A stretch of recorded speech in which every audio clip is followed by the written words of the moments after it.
saw a werewolf with a Chinese menu in his hand.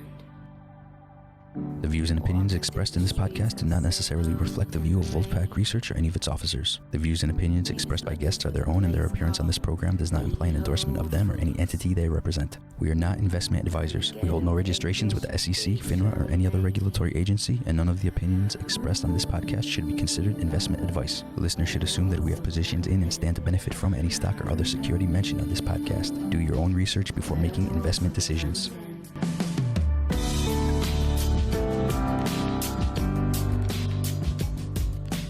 Welcome to the Wolf Den. This is Dan David, joining you again with the pack. We have Carl, our sound engineer. God help us all.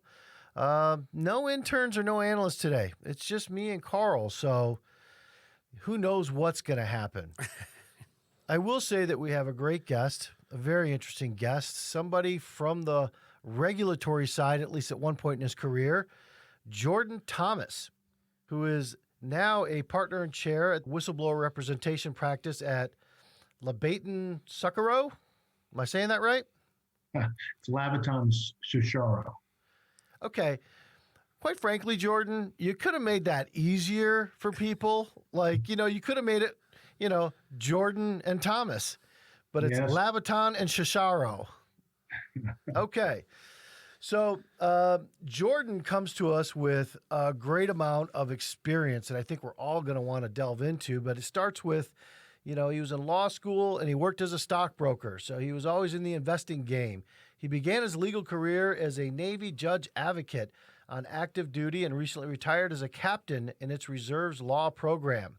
Jordan was a trial attorney at the Department of Justice, my old job, where he specialized in complex financial litigation involving the FDIC and the Office of Thrift Supervision.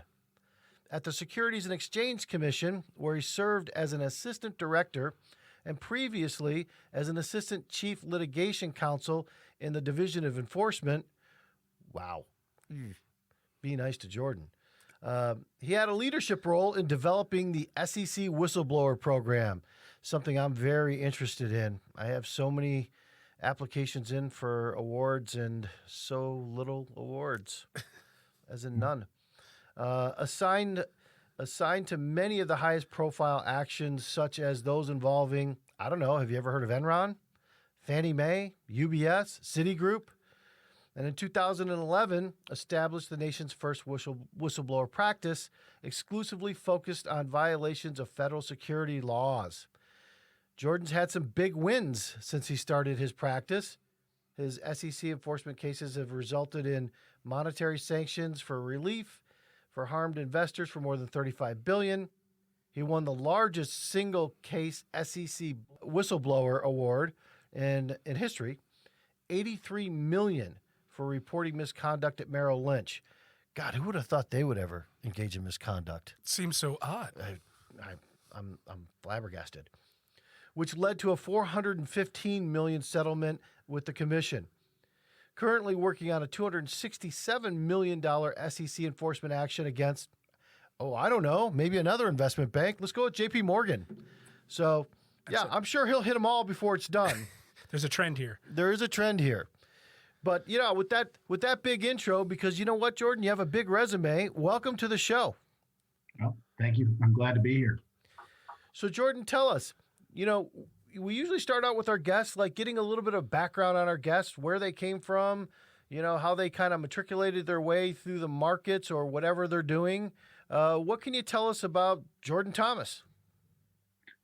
Well, my father was a judge, turned fixer, and my mother was a nun that became a school teacher.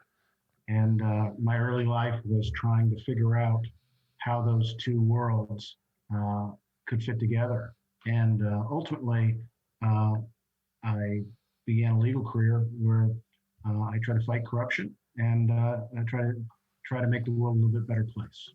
I got to ask, with that background, who was the go-to parent for when something went wrong? Because there's some serious judgment there going on, a judge and a nun. Yeah, you actually have a kind of a civil court judgment there, and then the higher power judgment. Well, it wasn't like that. It would have been more complicated in the same household. My father and mother divorced when I was 3, separated even before that. And so most of the time I lived with my mother, and then the rest of the time I was kind of visiting or staying with my father. So it was a kind of an alternating system of engagement with the powers that be. Right. I had that too. I got beat during the week at my father's and beat on the weekend at my mother's. So it was and I earned every one of them. So there you go. I have no defense. So you were a judge advocate in the military, and how long were you in the military? Well, a total of 21 years. I was on active duty for 3 years, 3 years, and then the rest was as a reservist. Kind of out of law school, I knew I wanted to try cases, and I focused on developing my craft and trying to do good. And I kind of progressed from the Navy JAG Corps to the Department of Justice, then to the SEC, and then ultimately I had an opportunity to develop the SEC Whistleblower program. And once I had kind of helped to birth that program, I realized that this was a rare opportunity to kind of combine all of my experiences to date and also to be a pioneer in an area of law. I suspect it's not unlike kind of the opportunity that presented itself when you began doing short work and researching frauds and investing in companies based upon those sort of things. That wasn't, you did it before it was cool. And so. Well, let me tell you something. It's still not cool. Public enemy number 1. Yeah, right. You haven't lived until you've seen a chyron with your face on it that asked the question, is Dan David public enemy number 1? I'm like, shit, man, I have parents, right? Cut it out.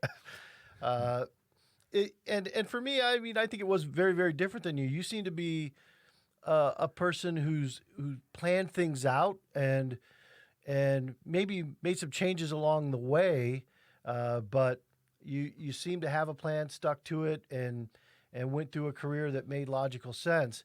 For me, I fell into it because I just got sick of being lied to and lost so much money in 2008 by listening to investment bank analysts and others that you would think are looking out for your best interest on Wall Street.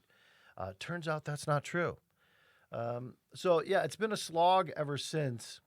And I'll tell you, I still have an outlook of positivity toward companies. I want them to do well. I know that might sound weird for what I do for a living, but it's kind of the American dream, right? Like you bet on success. You don't bet against success. Unfortunately, there's got to be two sides to that market, right? There's got to be price discovery. And in some cases along the way, you find fraud, quite a bit of it, as a matter of fact. And you found that in your job. At the DOJ, you prosecuted fraud. You prosecuted individuals. What can you tell us about that? Do you have any memorable cases that you can discuss? Were you at the DOJ for Enron, or were you at the SEC at that point? I was at the SEC. At DOJ, I worked in the national court section, and we worked on cases relating to the saving loan crisis. Oh. I actually defended the government because some of the people who had taken over the financial institutions were suing the government, saying that the government didn't basically honor their commitments to these financial institutions. Only after Enron did I kind of think that the action was at the SEC, and left DOJ, went to the SEC, and then worked there. I will say that I did work on the Enron group of cases, but I did it at the end of the journey. Mm-hmm. Yeah, I dealt with lawyers, the auditors, and in a limited way. I don't want to overstate my role in Enron. Those folks that spent 5 years working on that case. Yeah. I wasn't one of them. I did the last year or so of the journey. Yeah, it seems like, Enron in and of itself changed so much, and there's such a rippling effect that people don't even realize from Enron and I'm not talking about like Sarbanes-Oxley, which, I'm not sure how effective it is today. I know that when it did come out that our CFO and our comptroller and everybody else were just like, whoa, this is serious. I mean, I've got to put my name on everything now. And they thought it was a big deal because people from Enron got prosecuted. And I'd like to ask you, Jordan, whether this is on the topic of whistleblower programs or not, but why is it that nobody gets prosecuted anymore? Because it occurs to me, and I've said many times, that JP Morgan, Morgan Stanley, Wells Fargo, whoever, companies cannot commit fraud. It's not possible. People at companies commit fraud. But when these companies offer to pay $250 million in a fine, I think what they're saying to the SEC, Division of Enforcement, everywhere else is, this is what we'll spend to fight you if you want to put somebody in jail, or twice as much. And in many cases, it's bigger than the entire budget. And they seem a little outmanned and outgunned. But the question is, why isn't anybody prosecuted anymore for fraud? I mean, unless you're poor or middle class, which is increasingly becoming the same thing.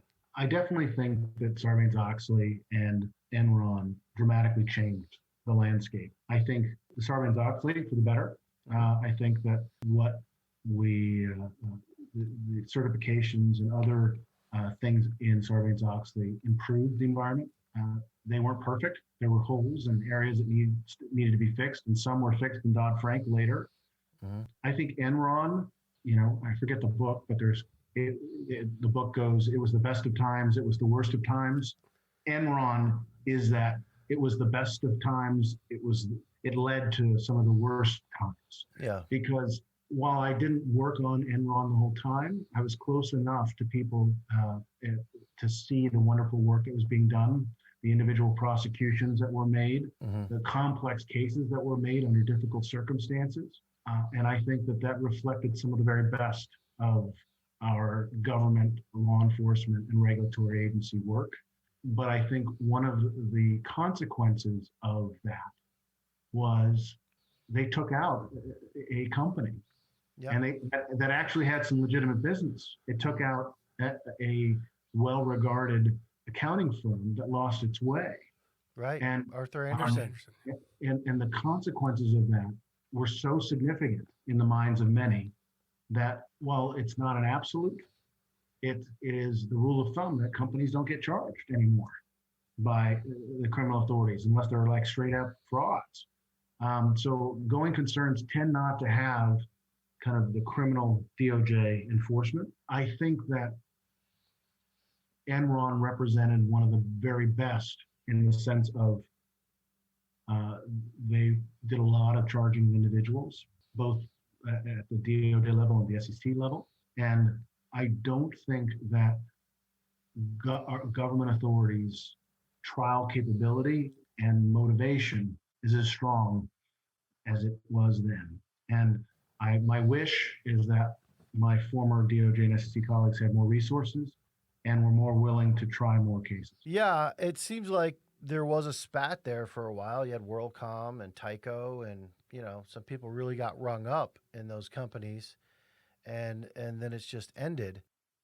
And I don't know from the deal. I mean, it seems like when you pay these fines for $250 million or billion, or billion, that there's this deal made with the SEC of I'm not going to accept responsibility. I'll just pay this fine. And then there's maybe a tacit understanding that the DOJ won't come behind and prosecute because, of course, the SEC can't arrest people, right? It's a civil authority. The DOJ would have to come in behind them and do that kind of criminal prosecution. And it seems like as a part of paying these fines that the DOJ is kind of taken off the table. There's a number of things to kind of talk through there. Inherently, the SEC and other regulators are limited. Their primary kind of enforcement tool is money, making people pay for sanction. Right. And that's what they do. Right. The challenge with that is who pays, and what happens is that shareholders and insurance companies. Yeah. And so, and shareholders of insurance companies. I mean, like shareholders, period. Yeah, I suppose that's true. And so the deterrent impact is less than it could be if that were different. Charging individuals is both at the civil level and criminal level is as good as it gets. One of the challenges that I see, at least in the regulatory space, is the monetary sanctions for individuals tend to be relatively low. Yeah. And so even when they charge individuals, and law enforcement and regulatory authorities are trying harder to do that, the monetary sanctions aren't significant. And that was true when I was on the Enron case. The auditors and lawyers didn't pay a lot. Yes, they were disbarred and other things, but the monetary sanctions are limited. I think in my mind, there's a pre-Dodd-Frank world and a post-Dodd-Frank world. Before Dodd-Frank, law enforcement authorities didn't have actual actionable intelligence to bring enforcement actions. And that may be slightly an overstatement, but the point is they were building cases circumstantially from the ground up, and the evidence tends to run out before you get to the top. After Dodd-Frank, the SEC whistleblower program, the CFTC whistleblower program, some additional employment protections gave people the ability to report anonymously, incentivize them with monetary awards, greater employment protections, and all of a sudden, you started having people who were fingering the most senior people in organizations. And that was a game changer. And I think the world would be different today if we had another financial crisis. You mean when? Oh, and I'll give you one specific example. When COVID hit, we saw a dramatic increase in whistleblower reports. And the SEC kind of noted how valuable those tips were. The GameStop situation, our phones were ringing off the hook with people who wanted to be SEC whistleblowers. And we've taken 2 cases that are related to the GameStop universe. I can't speak to the specifics. Yeah. And you're seeing, serious interest of law enforcement and regulatory authorities in my clients' cases. And that didn't exist after the financial crisis. I mean, literally, we're talking, a week or 2 from this breaking, and we have 2 cases that are significant and are going to be of great help to law enforcement. Well, yeah. GameStop in and of itself is taking on a life of its own in many different ways. I mean, it's such a tragedy and a failure of fiduciary and moral responsibility on many corporate levels. And to me, it is the angst of the retail investor who are largely some of the same people who were just tired and fed up this summer that were lashing out. Maybe even some that were in the Capitol, that kind of anger. Oddly enough, they're all in the same room now, virtually. Whether you call it Antifa or you call it Proud Boys or any of these, whatever fringe movements, they've all gotten together and said, we're going to use our monetary power. Rated army. Yeah, and call it an army. And then when you have Elizabeth Warren showing up on every program saying somebody's going to have to burn, well, I think somebody's going to burn. I mean, right? I didn't appreciate, quite frankly, and I went on television and said as much, that she kept railing against the SEC, which I'm just like, how does that make any sense at all? You've been in the Senate for all these years, and this goes for any Republican as well, senator or member of Congress. You set the budget for the SEC. You know what they have as far as tools. I mean, you look at the division of trading, right? And they have 400 employees there for the SEC. I mean, how many employees are in the division of enforcement? 1,000. 1,000 employees against $20 trillion being traded a year. I mean, and she's blaming them. This is inaction by all of us as a people. We all have to take responsibility. Yeah, I think I have a little bit more sympathetic view of Senator Warren. I think that, I didn't follow all of her comments, so perhaps I'm missing the most inflammatory ones. But, I think that it's a fair statement to say that the volatility experienced in the market, fair in the sense of a reasonable person could have the view, not necessarily my view, is that that the volatility in the market was unhealthy and that there should be regulatory changes to decrease the volatility and opportunity for abuse in the market. So there's a regulatory question. Should we make changes to that? And I think that it's reasonable for the government to think about ways to do that. I think that when it talks about, we've seen this conflagration of problems around the GameStop scenario, and that we need to get to the bottom of it, which she certainly has pushed for. I think that's also a reasonable question. How did we get to this conflagration? And then the idea that people who acted inappropriately should pay also, I think, is reasonable. I think that the idea that there's pressure to do something, it is certainly true, and some would argue inappropriate. But I think that exists in every scandal. Every corporate scandal, the moment it happens, the powerful and the public sit there and say, do something. This is really bad. Right. And then the SEC and DOJ are faced with the question of what should we do? Can we do? What is appropriate to do? And that part, I think, the SEC, I feel pretty good about, that they're not going to go crazy and start charging a bunch of random individuals who posted something on Reddit.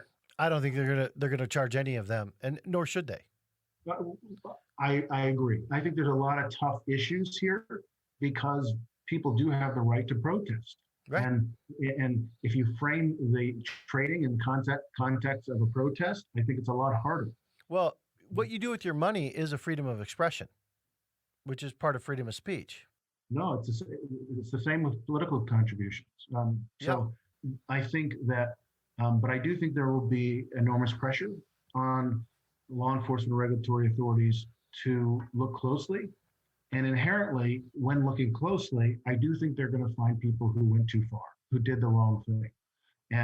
But I think the kinds of issues they're going to find are more likely because they're just taking a closer look at a space than they are about, the Reddit army.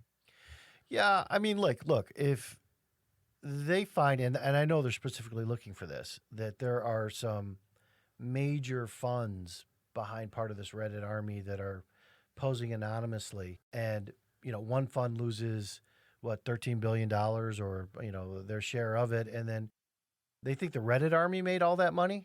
No, there were other funds who made up the vast majority of those profits. And then the whole arrangement between Robinhood and Citadel has always been wonky. I've never liked it. So I'm glad that they are looking into that. But it's as you said. I mean, they could have looked into it sooner. It's always been kind of an issue out there to be begging to be looked at. But you look at like Valiant Pharmaceuticals, when that blow up happened, like, okay, let's march everybody in here from the pharmaceutical industry, including Mylan and the EpiPen. And then they ring up Martin Shkreli, who's just a total douche, but it had nothing to do with price gouging, what they got him for. It was for his fraud in a former company. Really nothing changed in the drug companies, right? I mean, like everybody came and testified and, there's nothing happening with lowering the price of drugs so much. They still get marked up. They're still wildly expensive. And I kind of feel like this is going to be the same thing. I hope it's not. I hope they make it safer for people, especially retail. But it's like you said. I mean, when there's that moment, they're going to bring everybody in and make a production out of it. Yeah, there's no question that it will draw more attention and effort. I think that in cases like this, we address problems through regulation, and we focus more on certain areas of enforcement that we may not have focused enough on, and then we correct. Because the way government works is we tend to over-solve problems, and we create different problems. And we go, oops, this is causing a different problem. We need to make some adjustments. Right. So Dodd-Frank was a response to some of the inadequacies in Sarbanes-Oxley. And Sarbanes-Oxley was a reaction to some of the issues that came out kind of at that time in the Enron and the WorldComs of the time. And then you see Dodd-Frank, people having concerns about aspects of Dodd-Frank. And I think that they're going to do stuff, some that's going to be better. I'd like to think net better, but still there's going to be adjustment. Yeah. Dodd-Frank is also born of like the repeal of Glass-Steagall, right? Like, I mean, and it's funny because that really kept things separate and kind of on an even keel with the investment banks and regular banking. And when the crisis hit, nobody ever even like thought about, hey, let's reinstitute Glass-Steagall, because like the unwinding would be immense. As we talked about, banks too big to fail that are now bigger. Most are bigger than countries. So what are you going to do? And I mean, you look at it now, it makes no sense to have your money in the bank, like large sums of money. And for a 90-year-old or an 80-year-old, why do they have to have all their money in the market now? But they do, because they can't gain any interest in the bank. So even if they got 1% interest, which they don't get, 2% cost of living, they're losing 1%. And I guarantee you that if you walk into any bank, Wells Fargo, wherever, and put $50,000 in a savings account, 5 people are going to tackle you on the way out the door trying to sell you a wealth management product. And here we are. So when any of the senators, whether it be Warren or anybody else, she just happened to be the most vocal out there, good for her. I happen to disagree. But when you throw $7 trillion of liquidity at a market within 12 months, what do you think is going to happen? Everything always matriculates back to the market when it comes to money now, because there's no place else to put your money. There's no question that I don't think we're at a point anymore where we can pretend that the market can be fundamentally structured differently. Mm-hmm. I think that kind of where I land on this is that it's predictable that in any industry that has so much money and the incentives are structured the way they are, that bad things are going to happen. And it doesn't mean that everyone in Wall Street is corrupt, but the few that are corrupt have the ability to hurt a lot of people. And so for me, where I think the system doesn't make a ton of sense is, we know it's kind of like having children and not having supervision. It's predictable they're going to get into trouble. Yeah. And when you have children in a candy store, unsupervised, it's predictable they're going to get into big trouble. Right. And so we need to provide the regulators with more resources, right, so they can have more cops on the street so that we can be better protected. And right now, what we have is flat budgets for our financial watchdogs, but we have increasing responsibilities in a growing and dynamic marketplace. And it's predictable that they're going to miss a lot and not be able to respond effectively often. And what we see as a natural result of that is we see regulators focusing on numbers, how many enforcement actions, because other people are asking about that. And they focus on how many exams they've done. But the reality is, with the decreasing resources and expanding kind of mandate, that means that their inspections have to be less detailed and less kind of far-reaching. Their investigations have to be more targeted. They might lead to more shorter-term cases because you can get those in faster and get better numbers. All of those things, and it also suggests that you're going to settle more often than you're going to litigate, because you can't afford to waste time and resources on long-running litigations when you could hit 10 or 15 cases with those same bodies, settling for cheaper. Right. So we need to break the status quo, in my mind, on enforcement, because without a change, we're going to keep going for a higher percentage of smaller time cases, and we're going to be seeking less. And I think we actually need to go the other way. I think we need to kind of have the swagger that our Enron prosecutors had back in the day, where they were going to invest in prosecuting those cases. They were going to charge individuals, and they were going to put them away. And they scared people, and they scared companies. And I want law enforcement and regulators to scare the bad guys more. If you were still wearing your enforcement hat, hypothetically, of course, who would you eyeball on the GameStop? Would it be a high-profile individual? Would it be one of the financial firms? I mean, what would you look at if you were gunning for them with the swagger? I can't comment on that because I have 2 cases that are filed on that. Yeah. So I have used. Do you remember when he said that, douche? But what I can say is, in a situation like this, I have great confidence that there's going to be a whole lot of very smart people looking at all different aspects of the GameStop story, not just GameStop, but all the surrounding players. But it is, as you said. So the intense amount of focus and time that they take for this is going to take away from 10 or 15 other cases because there's only so many bodies, so many hands. So, Jordan, how do we solve it? Like, how do we get the Division of Enforcement to be 2,000 people? Because as it is, it's 25% of the SEC now, right? Because there's like 4,000 people there. Right. How do we get that? How do we get that money to them, and the kind of give the swagger back to them? Because you said not everybody on Wall Street's a bad guy. I mean, I totally agree. I mean, it just happens to be everybody I've ever met is. But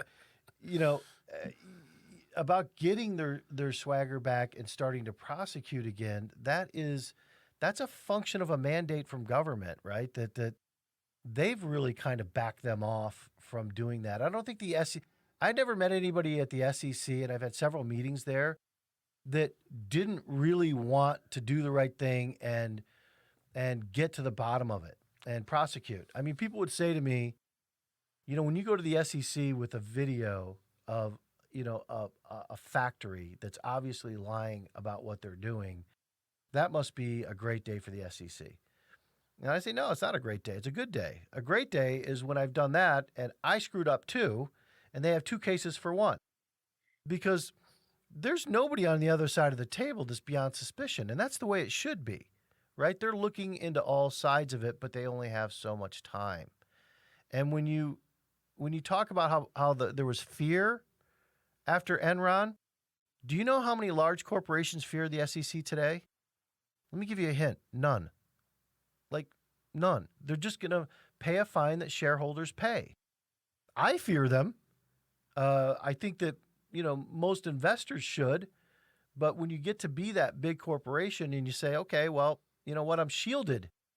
And it's a double screw you, Jordan, because not only are they hurting their investors by having to pay these huge fines or committing misconduct and fraud and tainting the name of the company they're invested on, but then the shareholders themselves pay the fine. There's a number of things that you've said that I think are interesting for us to talk about. One of the questions was kind of, if you were the head of the SEC, what would you do? Mm-hmm. And what I would establish is I would double the resources for the trial component. Mm-hmm.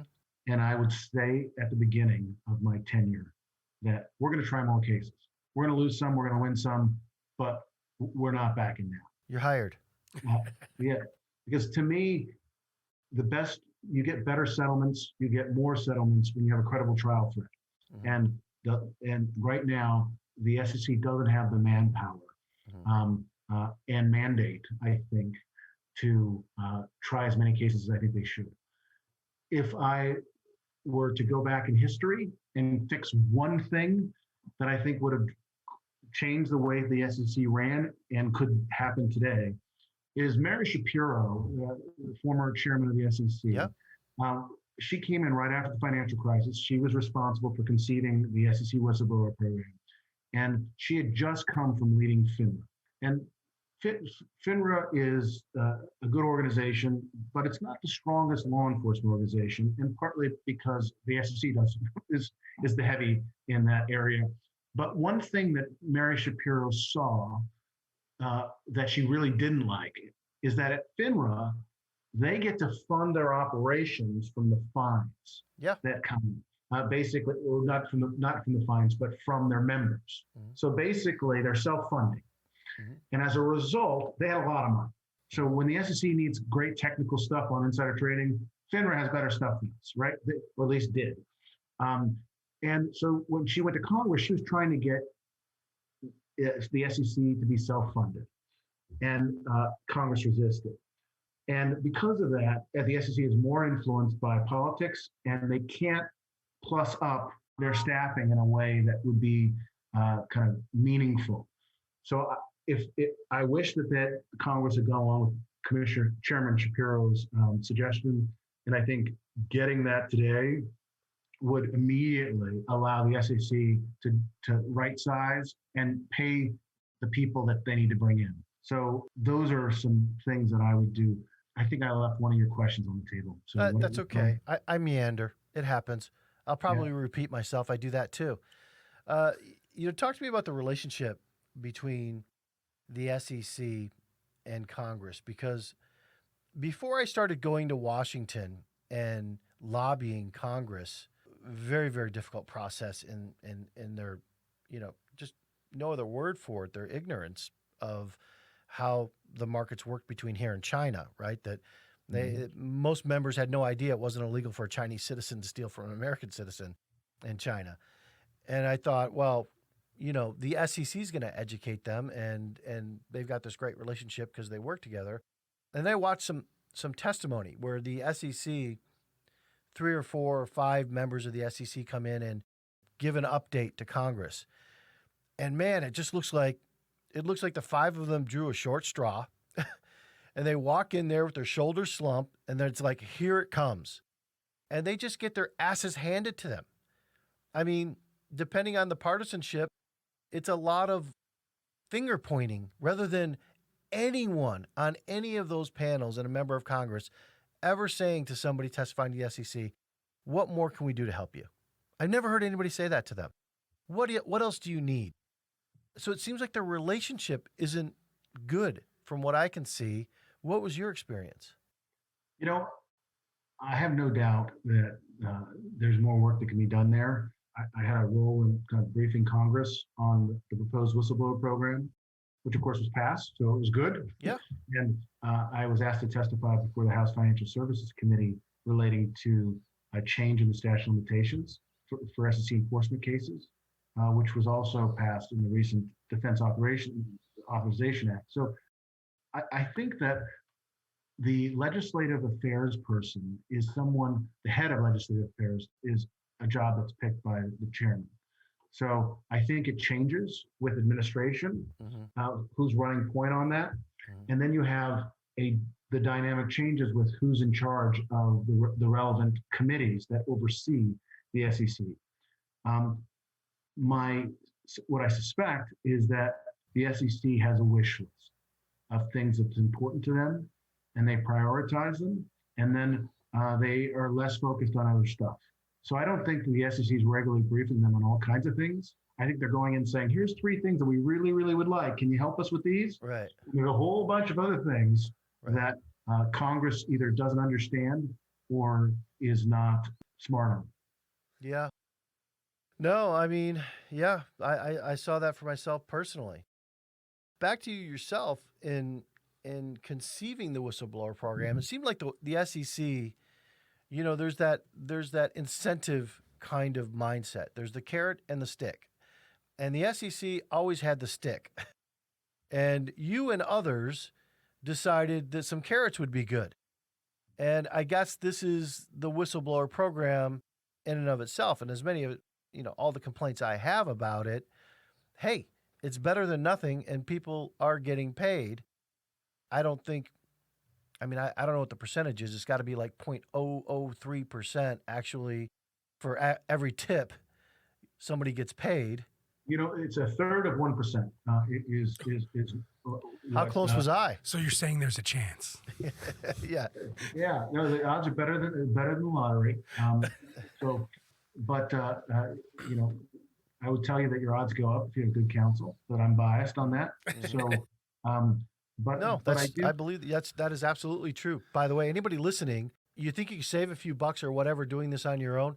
That is a mistake. I could assure you that's a mistake.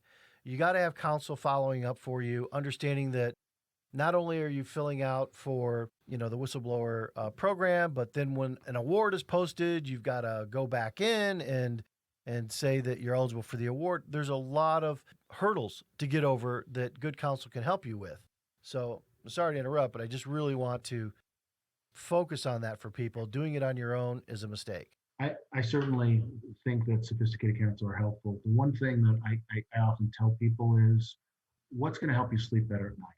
Because to me, there are people who are quite smart, very sophisticated, can help the SEC, and they don't need help. But if things don't go the way you hope, whether the SEC investigates or doesn't investigate, whether they bring a successful enforcement action and they don't pay you, or they don't pay you as much as you think, are you going to be at peace? And to me, this idea of being at peace determines whether people report, and it determines how they report. And people should spend more time on that. I think lots of whistleblowers focus on, am I right? Right. And being right by itself is not enough. You have to think more. That's a very good point. Yeah. Being right is not enough. This is obviously a married man. Well, in that case, right is what my wise wife says. Yes, right is whatever she says. Yes, that works out. That's exactly right. So the whistleblower program, I think, overall is a success. I mean, people are getting paid, but the rules kind of start to become a floating, moving target when things start to change. And I guess, am I getting this right? I'm finding that now, you being a litigator for the SEC at one point, now you're going to get into litigation with the SEC and you're suing the SEC. I got to tell you, it's something I never would have dreamed I would be in that situation. And it's something that no one likes suing family. But one of the things that, according to the attorney conduct rules, is you have to zealously represent your clients. Yeah. And turns out I have 40 clients in the pipeline. And when the SEC changed their rules, they essentially moved the goalposts, or potentially could move the goalposts on my clients. And I consulted outside independent counsel and ethics counsel and said, the way I see this, I have to do this. And they said, if you had one client that they changed the rules on, you would have had an ethical duty to do something. You have 40. Mm-hmm. You have to do something. Yeah. So we filed, and we will litigate. In an ideal world, the new chairman will see that this is an opportunity to fix something and avoid litigation. But I'm a big believer in you don't bluff. So we are operating as if we're litigating to the end. And if there's a resolution that's short of final trial, that would be nice. But I'm not planning for that. Well, and you're a known quantity to the SEC. I don't think they think you're bluffing. I don't think they're bluffing. And we hired very, very well-known boutique appellate firm to assist, and they've successfully overturned agency rulings. So even if they didn't know me, they know them. So together, I think they'll take it seriously. And I see this as maybe one of the problems that the SEC faces. When you said, look, when I'm the head of the SEC, because I'm rooting for you, Jordan. Oh, I didn't say when I'm the head. I have the best job in the world. I don't want any other job. I put words in your mouth. I just put words in your mouth. That's because next thing you're going to see a news story. Jordan wants to be the head of the SEC. That would be the first time somebody's twisted what I said. But you were saying, like, in an ideal world, you'd say, look, there's going to be twice as many enforcement actions. We're going to take people to trial. We're going to do all these things we really should be doing. But the SEC really has to worry about precedent, especially when they go to trial. And the same thing, they're facing this with you now that you're suing them, that, your win could set precedent. And I think they fear that kind of thing. I mean, for God's sake, they couldn't fit Mark Cuban. I mean, the guy insider traded. Really. He produced a movie I happen to, make an appearance in, but that doesn't mean, like, when he gets on the phone with somebody that's an insider that says, I'm going to raise money and do a dilutive offering, and he's like, oh shit, I wish you wouldn't have told me that, because now I can't sell. And then he goes and sells and you couldn't get that conviction. I mean, that had to really frustrate people. So, and I don't know many people who would view this way, but first of all, I know the team that worked on the Cuban case, and they're very talented attorneys. But more importantly, I think the Cuban case is exactly the kinds of cases I think the SEC should be bringing. Not because I think Mark Cuban is a very bad guy and he should go to jail. No. My point only is that the reason Mark Cuban was successful, put aside some of the legal tactical things, was it was a new area of law. It hadn't and so they were able to say that you may not like it, but it's okay for him to have done this. And the SEC took a different position, saying, even though it's gray, we think he was on the wrong side of the line. And they argued and were successful enough to say it was. But this is my point. I believe the SEC at its best is willing to fight, whether it's with the Enron bad guys or with Mark Cuban about the gray area in which he was trading. And if we at the SEC and other law enforcement are willing to try cases and lose just because we think that what someone did was wrong, and we're willing to do it more often, then the next time we go and tell someone, settle, or we're going to try a case, they will believe us. And so it's less about winning, it's about fighting. And I think that we benefit as investors in the public when we fight more.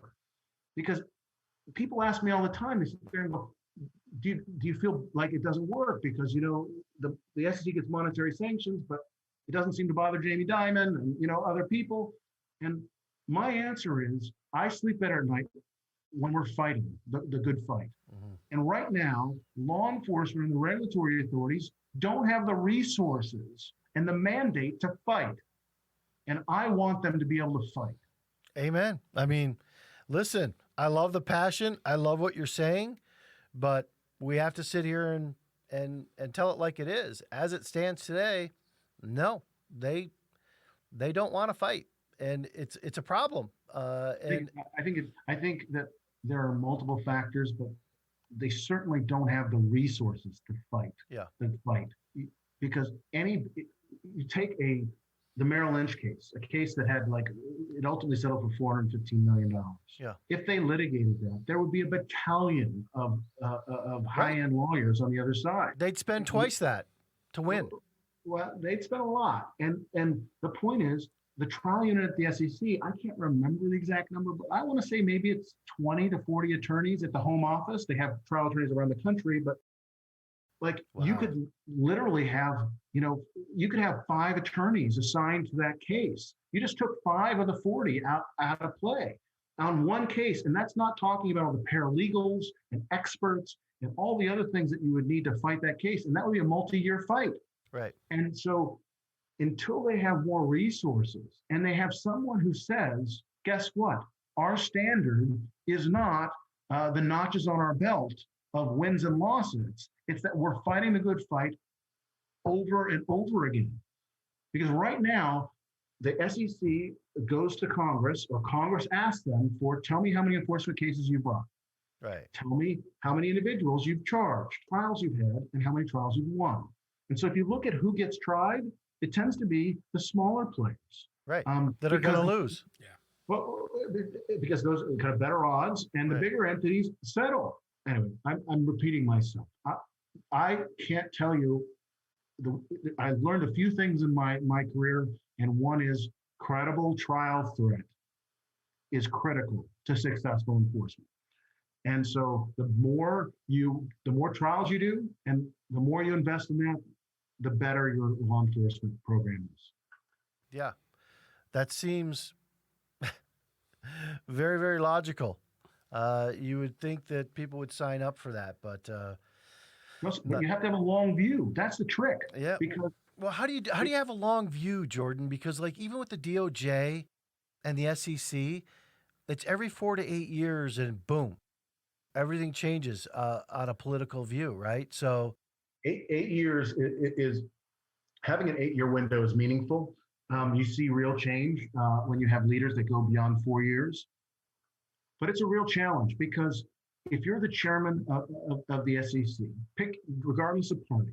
First of all, for the first 2 years of your tenure at least, Yeah. the cases you're bringing are the other administration's cases. Yep. And so if day one you're setting priorities, that you might get to see some of the results in the second 2 years of your tenure.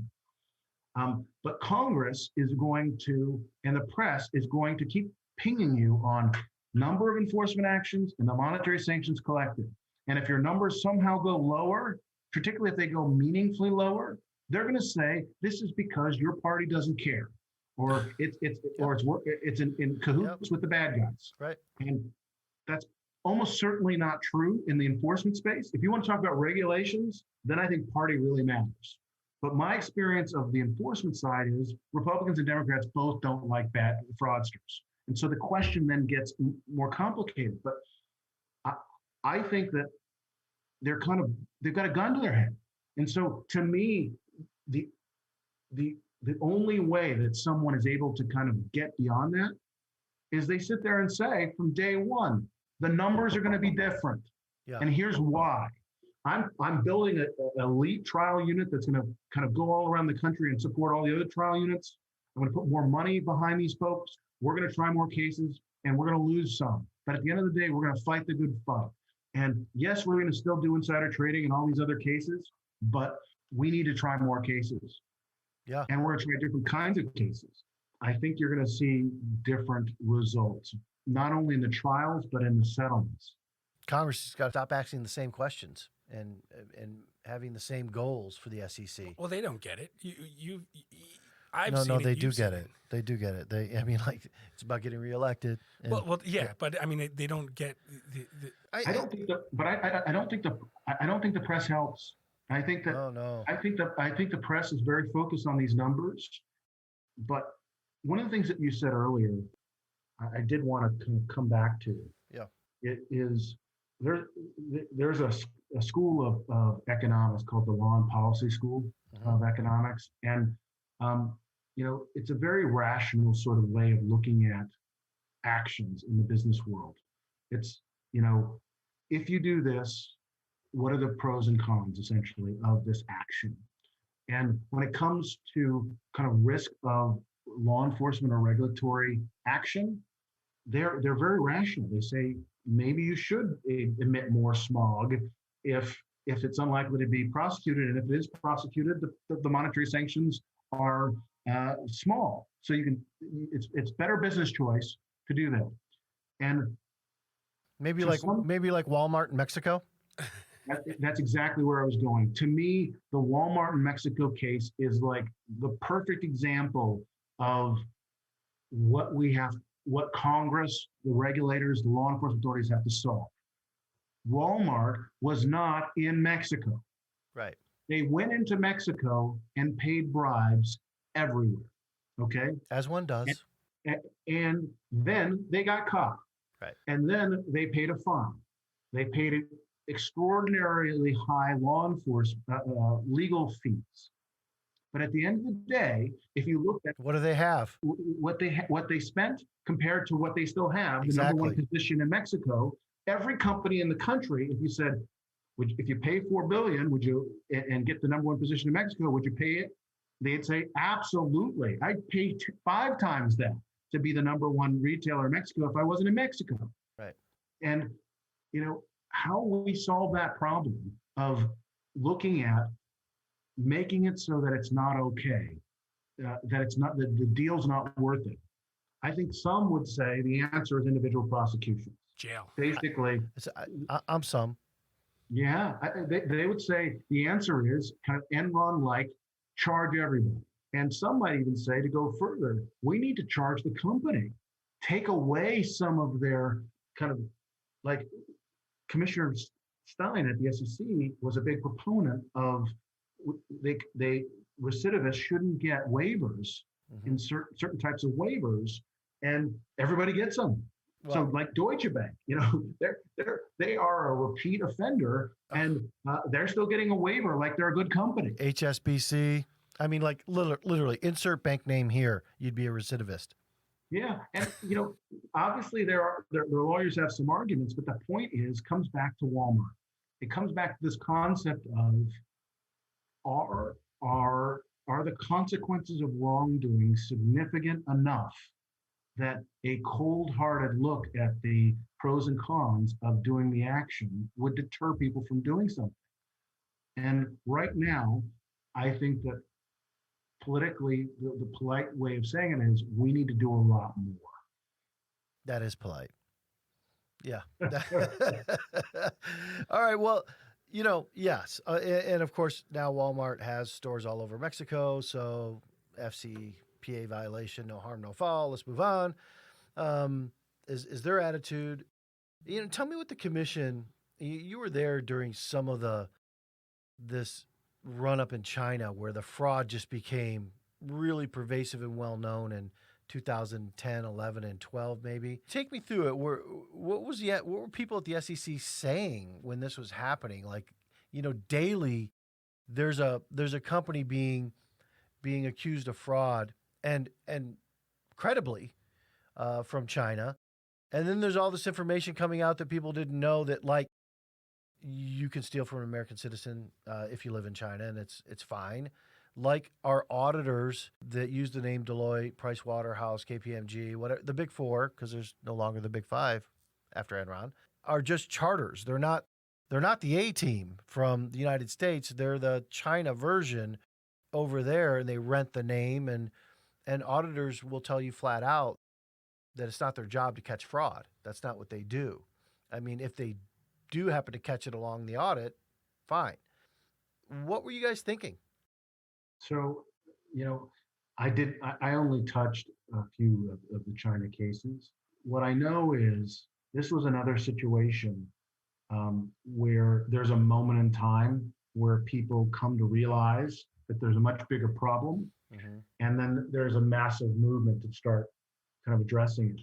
The SEC took it seriously. I remember an assistant director by the name of Kara Brockmeyer, who ultimately became an associate director and head of the FCPA unit. Now she's in private practice. She and I guess Tony Sheehan, another associate director, formed a task force, a China task force. Mm-hmm. And they started combining resources, looking at these cases in a coordinated way, and they started bringing cases. So I think they were kind of coming late to the party, but they came with lots of bodies and tried to do the best they could. I think that any sort of fair assessment of that period was they were responding to reports by folks like yourself and press reports of problems. Mm-hmm. to initiate many of their investigations. And over time, and I left in 2011. So my knowledge kind of stopped in August of July of 2011.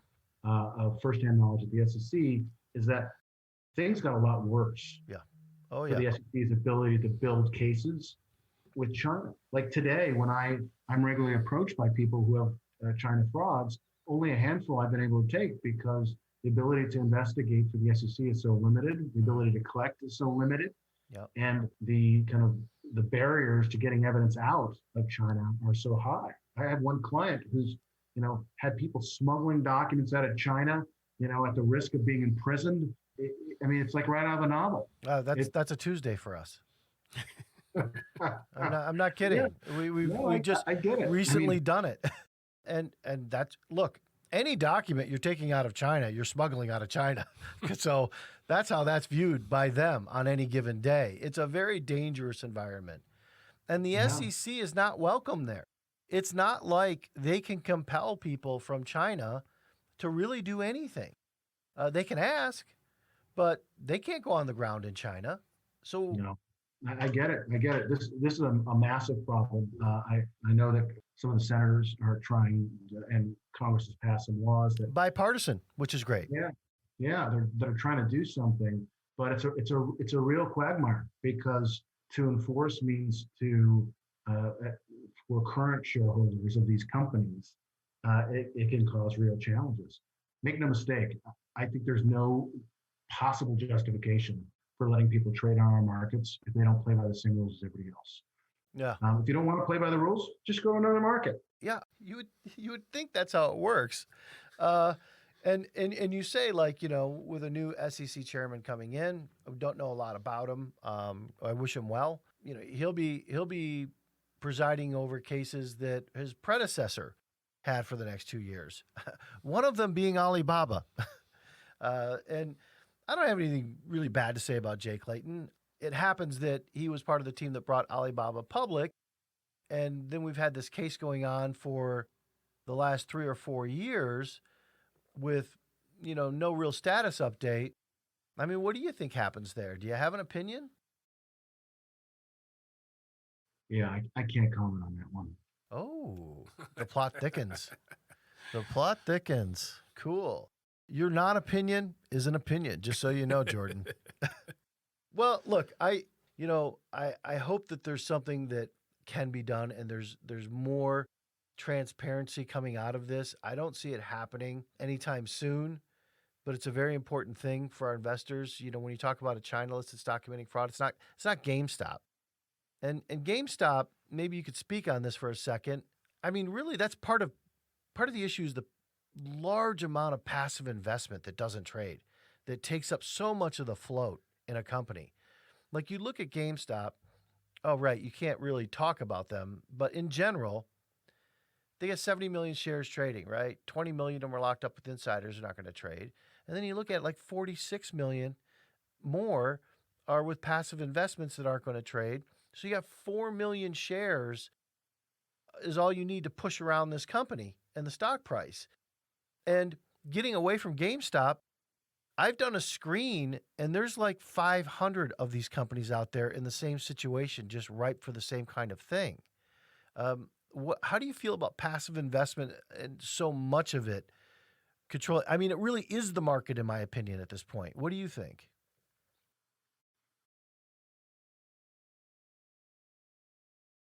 Yeah. I haven't spent enough time thinking about it to give thoughtful kind of thoughts on it. It definitely falls within the regulatory space of what the rules of the game should be. I think that they're going to be reevaluated. And I think that the nature of our capitalist system is we take advantage of the rules as they are and the opportunities that arise from those rules. I think somebody said something like that once at the beginning of a movie. Could be. And I think that we're seeing that. And I think that if Elizabeth Warren has her way and people who are aligned with Senator Warren, they are going to try to narrow the impact of that 4 million on the market. My focus is throughout my career has been on the enforcement side of the equation, not on the regulatory side. I've accepted the rules as whatever they are and focused on, are we enforcing the market rule? I have little doubt that, at least in the GameStop situation, the cops are going to look really hard at trying to enforce the existing rules in that problem.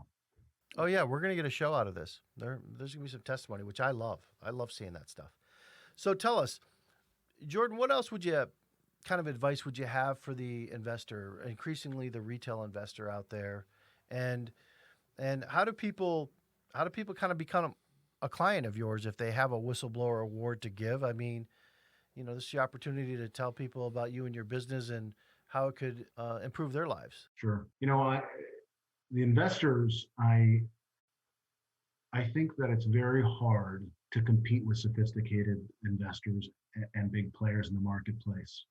And so I think that very few are successful in doing that part-time from the side of their desk and at home. And for those, I would kind of advise that they recognize limitations and get help. And for those who can't get help, I think index funds are a very good solution for them. But as far as the passive investments, yeah, apparently, by return, yes, they are. Yeah, but by return, I think that as far as kind of whistleblowers and kind of what they should be focused on, I think that they should start by finding out is in fact there is a problem, kind of assessing is there a securities violation or some other type of violation if it's not a securities problem. Then I think they should look at whether they have the evidence to prove that problem. And most investors, most whistleblowers benefit by consulting someone. even if it's not to consult with someone to file on their behalf, just to confirm their understanding of the problem and the evidence they have, and thinking about the best way to report. Because the worst possible scenario is someone reports a problem in good faith. It's not a problem. And then they have a bus rolled over. Or they identify a problem, it's a problem, they have evidence about the problem, and a bus is rolled over. So more likely, the best scenario is to see a problem, report a problem, and live to tell the story. And that is rare. With the ability to report anonymously under the SEC whistleblower program and CFTC programs, it does happen. And to my surprise, some clients don't want to stay at the organizations even after they get large awards. So it's an odd thing, but you can do it if you have if you report anonymously. Well, one of my final questions, and pure candor here. Mm-hmm. Overall, what is the SEC view in general on short sellers, especially activist short sellers who, like me, will come out and say, this is my opinion. And, from my perspective, the company speaks to us all the time through a K, 8K, 10K, press releases. They give out their opinion. We give out our opinion. And I've had a bit of a mixed reaction, some very, very positive, some not so positive. It seems like, some consider it of help and some consider it of hindrance. Is that fair? I think that the view at the top of the SEC changes with administration. I think that overall, I think the enforcement division views what short sellers provide as kind of like a news report, something that's worthy of looking into perhaps a little more closely. So short sellers have a bias. Right, which should be stated up front. Correct. And the commission is always concerned about people who have a bias when they come to them. And remember, the SEC gets 30,000 tips, complaints, and referrals a year. They can only actively investigate 2,000 to 3,000. Right. And those take several years to investigate. So you have 1,000 openings and 30,000 tips coming in. And you have one choice of someone who doesn't have a bias, and you have someone who has a monster bias. And some short sellers, and I know maybe hard to imagine, are unpredictable. No. And so if you were to even bother to have a meeting with them, they're going to go on national TV and say, the SEC met with me and said this was a monster problem. And all of a sudden, someone used their process to short a stock and hurt investors. And so there's a real tension between wanting to know from the whistleblower, but at the same time not wanting to either invest time in a case where it may not be legit and the person's biased, or it's legit or potentially legit, but the process is being used against inappropriately. And so how the SEC enforcement people solve that problem is staffer by staffer. Some people say, that seems really dangerous. I'm going to go with the simple one, where I don't deal with someone who has a bias. Or I'm going to take information from these people, but I'm never going to talk to them again. And then some are going to say, this is just like any other whistleblower who also has a financial interest, perhaps not as direct and manipulatable interest. And we're going to work with them because I want to get bad guys, and these guys seem pretty good at identifying. And I represent short sellers. I represent lots of other types, but even I, who have friendships and relationships with short sellers, I look at their cases a lot harder because I know that they're going to it's going to be harder to get the SEC to engage on them. Well, that's the point then. I mean, really, you end with that. Like the reality is when you're an activist short seller and your bias is right out there on your sleeve, whatever, it's harder to get the SEC to engage in it for whatever reason. If you are not perceived to have one, which is ridiculous because everybody does. I've often said to people, I mean, I don't know what your problem is with my model. Is it that I pay myself to do my job or how much I pay myself to do my job? Because kind of everybody's getting paid to do their job. I think the counter argument that the SEC people who are less favorable to short sellers would be this. Yeah. There are some people who can get paid as a short seller, even when they're wrong, even when what they have is not true. It's essentially something that could scare people but not be legitimate. And well, look, that's a blight on the industry itself. I mean, and I think this is not an unknown thing. I don't like most activist short sellers, and they don't like me. So for a number of reasons, even going to Congress and trying to stop the China hustle kind of a thing, they're just like, what are you doing? You're taking an opportunity away from us. This is how we make money. But the idea that you never get any of that money clawed back from China. So the money we're making comes from our family, our neighbors, our friends, has never sat very well with me. But you're right. A lot of these, you have to be a bit crazy to be a short seller to begin with. I feel like I fell into it, so I fall out of that category. Nor do I have the talent that many of these technical traders have. I never claimed to have that, but everybody does have their bias. And if they've lied, and if they've said something wrong, and they purposely made a profit on it, they should get their ass rung up. Period. Well, that part I will tell you that I think that short sellers are more vulnerable to prosecution than many other types of individuals. Sure. Just because they are higher profile, the companies are more motivated to expose what they perceive to be kind of inappropriate behavior. The other thing that I think, put aside for legitimate activist short sellers, one of the challenges I see today is the companies are a lot better at responding to short reports than they have ever before. They must have gotten together at some sort of conference and figured out what the best practices are, because they're much better at it. And as a result, I think it's harder to break through the public consciousness to get them to see how bad things are at a particular company. So yeah, I agree. It's much more dangerous for us because, like, if you're long and wrong, you were just overly optimistic. That's fine. But if you're short and wrong, you're lying and crying fire in a crowded theater or something of the sort. So be careful out there if you are a junior detective short seller in waiting. It's, I just had one of my lawsuits dropped last week. Well, not dropped. It actually went to the appellate court in New York and was affirmed that it was dismissed.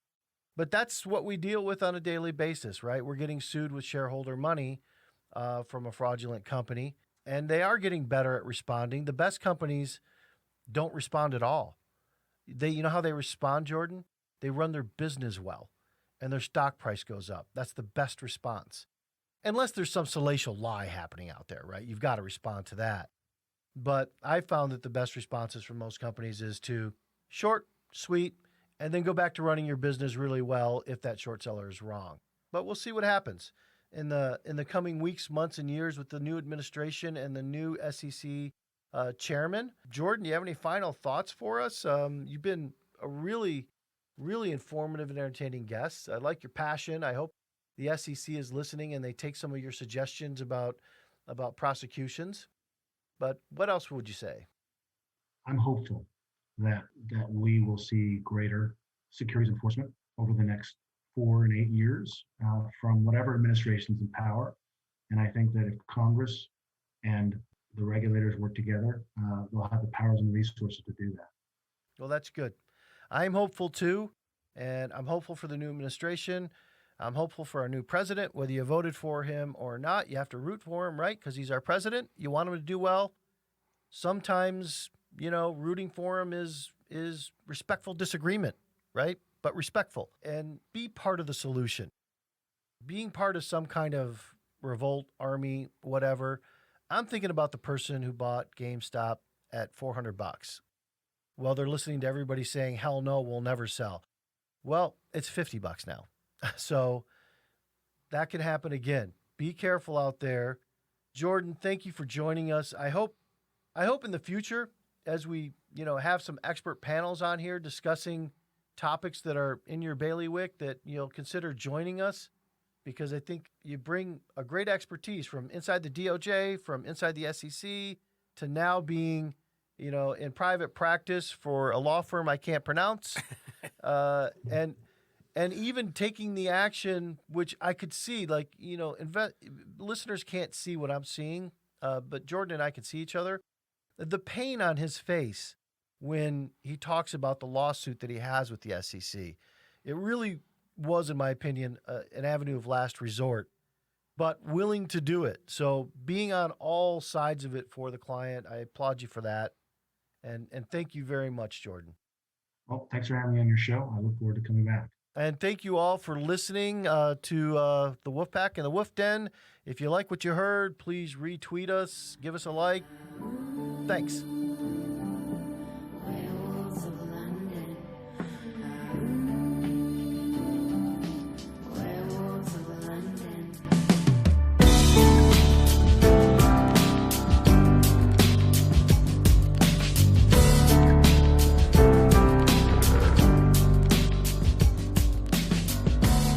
If you hear him howling around your kitchen door, you better not let